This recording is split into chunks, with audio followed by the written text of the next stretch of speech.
As the sun began its descent over Sacramento, casting the sky in hues of gold and amber, Eric Porter was finally heading home after a grueling day at the office. His sedan hummed softly as he adjusted the air conditioning, eager to shake off the day's stress. The radio played a soothing tune in the background, a welcome antidote to the city's bustling streets.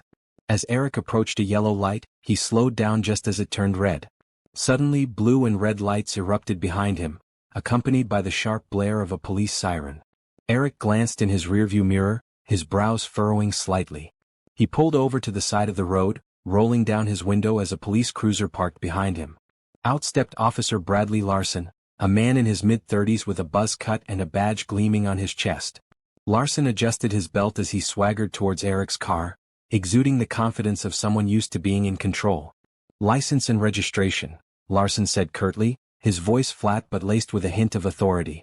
Eric complied without a word, reaching into his glove compartment for his registration and handing over his driver's license. His movements were deliberate and calm, but he could feel Larson's gaze scrutinizing him, searching for a reason to dig deeper. "Do you know why I pulled you over?" Larson asked, leaning closer to the window. "I'm not entirely sure," Eric replied evenly, his tone polite but firm. "You didn't come to a full stop at the light," Larson said, though there was a flicker of hesitation in his voice. Eric frowned but nodded slightly. "I see. I thought I slowed down in time, but I understand." Larson didn't respond immediately. Instead, he lingered, his eyes narrowing as he studied Eric more closely. This wasn't just a routine stop anymore, at least not for Larson. His posture shifted subtly but noticeably, as if he had already decided this was more than a minor infraction. The officer glanced at the license in his hand. "You're not from around here, are you?" he asked. Eric hesitated for a fraction of a second before replying, "I moved here a few months ago. My address is on the license." But Larson wasn't really listening. His questions were starting to take on an edge, just enough to suggest that he wasn't concerned about a traffic violation anymore. Eric's calm demeanor seemed to work against him, and Larson leaned in closer. "Where were you headed in such a hurry?" Larson probed. "Just going home," Eric replied, his tone remaining steady. But the subtle shift in the air was impossible to ignore. Larson didn't just see Eric as a driver anymore.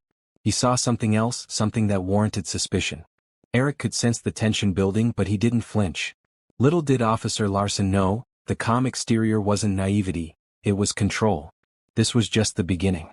Larson took a step back, folding Eric's documents with exaggerated slowness before tucking them into his chest pocket. He straightened up, his expression shifting into something faintly smug, as though he'd already made up his mind about the man sitting in front of him. "Step out of the car for me," Larson ordered. Eric's grip on the steering wheel tightened briefly, but his face betrayed no reaction. "Is there a specific reason for that, officer?" he asked, his tone measured.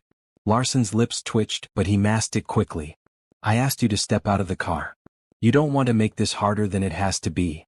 The threat hung in the air, unspoken yet unmistakable. Eric exhaled slowly, the weight of the situation settling over him like a heavy fog. He opened the door and stepped out, feeling Larson's scrutinizing gaze sizing him up. Eric stood a little taller than the officer, his broad shoulders and tailored suit suggesting professionalism. His polished shoes hinted at someone meticulous and careful, yet none of that seemed to matter now.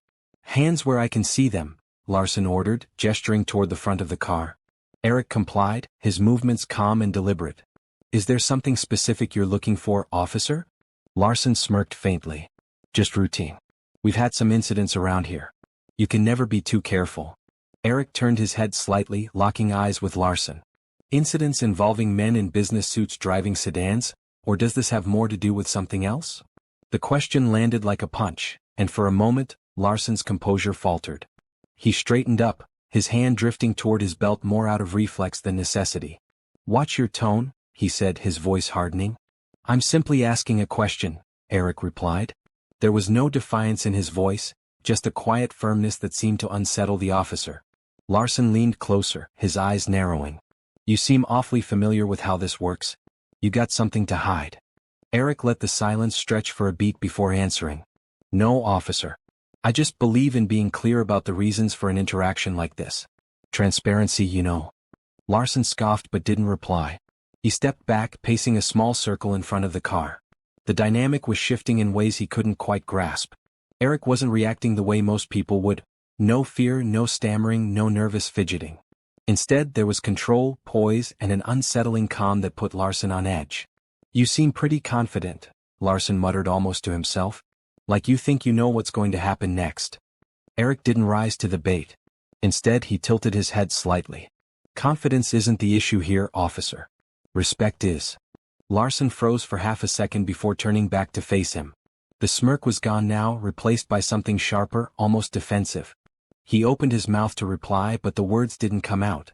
Eric's composure was throwing him off balance, and he didn't like it.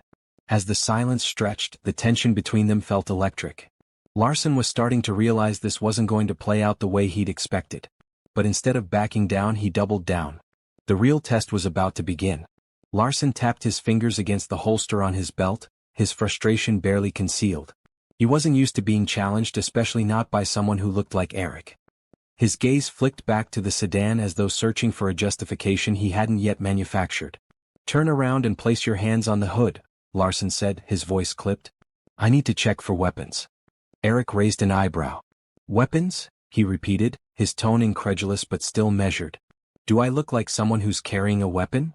Larson's jaw tightened, and for a moment, his composure cracked. "I'm not going to ask you again." Eric hesitated, a flicker of something unreadable passing across his face. Then, without a word, he turned and placed his palms flat against the hood of his car. Larson approached, the crunch of his boots on the asphalt breaking the uneasy silence. The officer patted Eric down in quick, rough movements, his hands lingering a little longer than necessary. It wasn't just a search, it was an attempt to assert dominance, to provoke a reaction. But Eric didn't flinch, didn't stiffen, didn't so much as shift under the invasive scrutiny. "You're clean," Larson muttered, stepping back. The admission sounded begrudging, like he was irritated that he hadn't found anything to justify his suspicion. Eric turned to face him, his expression calm but his eyes sharp. "Of course I am," he said simply. "Now, officer, if you're done." "I'm not done," Larson interrupted, his voice rising slightly. The words tumbled out too quickly, betraying his need to stay in control. "You seem to know a lot about what I can and can't do. Care to explain why?" Eric folded his arms, his posture relaxed despite the tension crackling between them. "I've had my fair share of interactions with law enforcement," he said. "Let's just say I've learned a lot over the years."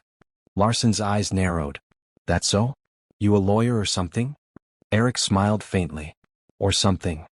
The ambiguity in his answer seemed to irritate Larson further.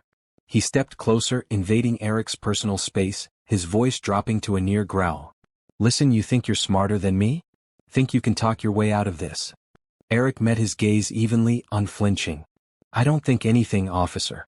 I just believe in fairness, and so far, I'm not seeing much of it here." The words hung in the air like a challenge, and Larson took the bait. "Fairness? You think fairness is what this is about? People like you always." He stopped himself abruptly, the words lingering like smoke even though they hadn't fully escaped. Eric's expression didn't change, but something about his posture shifted. A subtle but unmistakable signal that he'd caught exactly what Larson had left unsaid. "People like me?" Eric repeated, his voice soft but charged with meaning. Larson bristled, stepping back as if realizing he'd just crossed a line he couldn't uncross. "You know what I mean," he muttered, though his tone lacked the conviction it had moments earlier. "I think I do," Eric replied quietly. His calmness wasn't passive anymore, it was razor-sharp, cutting through the pretense like a blade. "And I think we both know this interaction stopped being about a traffic violation a long time ago." Larson opened his mouth to respond, but the words didn't come. For the first time he looked uncertain, like he wasn't entirely sure how to proceed. The balance of power was shifting, and for the first time, Larson was on shaky ground. But the moment of reckoning was still to come, and it would be one he'd never forget. Eric's voice broke the heavy silence, steady and unyielding.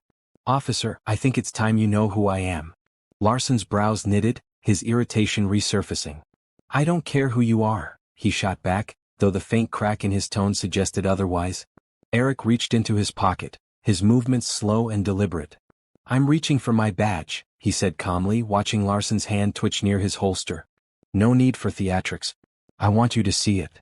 The words hung in the air, weighted with something unspoken. Larson's eyes followed Eric's hand as he pulled out a leather wallet and flipped it open, revealing a gleaming badge. "Eric Porter," Eric said, his tone as casual as if he were introducing himself to a neighbor. Head of Internal Affairs, Sacramento Division. Larson froze, his eyes darting to the badge and then back to Eric's face, searching for some sign that this was a joke. But there was no humor in Eric's expression, only quiet authority and a hint of disappointment. Internal Affairs? Larson repeated, his voice cracking slightly. You're? Yes, Eric interrupted, saving him the trouble of finishing the thought.